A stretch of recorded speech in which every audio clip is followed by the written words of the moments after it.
have you, had no education. In the same cities, we had brothers who had sometimes studied not only in places like Tuskegee and Howard, but Harvard and throughout Europe and what have you, and had to get off the sidewalk just because some tobacco and backwoods was coming in the same direction. Couldn't run for office, couldn't do anything, and lived a life of terror.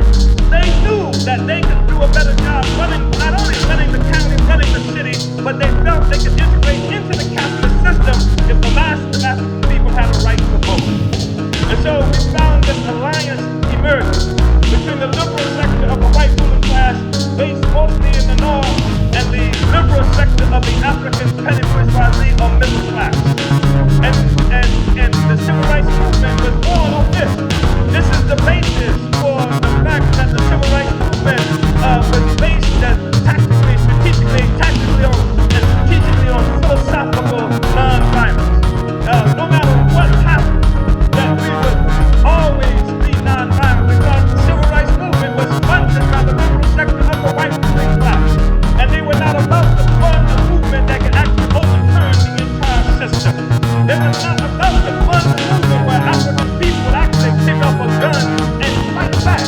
It was an absolute necessity that the leadership of that movement called for nonviolence under any circumstances, no matter what crimes, what atrocities committed against our people, our community, our children, our women, we would be nonviolent.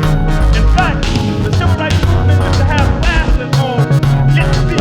If you control the demonstration of the civil rights movement without first going through this class where they throw stuff on you just like it was the white people who were going to throw it on you, but they smack you around the man tree, they want to make sure that we were going to act right when we got out there with the white folks. The reality, of course, is we didn't need any classes on this beat. We were experts at that. But that's exactly what was happening with that movement. Some people mystified us. They say the civil rights movement was based on nonviolence because Martin Luther King was a Christian.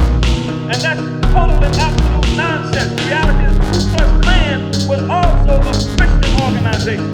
And their Christianity told them to lynch and kill black people who wanted freedom. And King's Christianity told us to nonviolently be lynched and be killed in the process of having freedom. It had nothing to do with Christianity. It had nothing to do with religion. The reality is that it was a movement that was funded by a sector of the ruling class that did not want to see itself overturned, just wanted to see another sector of it move out of the way so that capitalism could grow and flourish in this country. Y'all with me on that?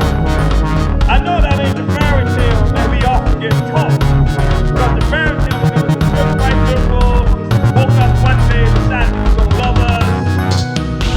And then there was some good black people who believed in nonviolence and just marched off. But there were objective, material conditions at work, and we need to understand them if we want to talk about how we free ourselves. And so that movement kicked off. And the problem, of course, is that the movement went much further than anybody thought it was going. The people who constructed such an alliance as that made the assumption that the average African masses, sharecroppers and what have you, were simply malleable, backward, ignorant folks who could simply be led any way that the ruling class and the black liberals wanted them to be led.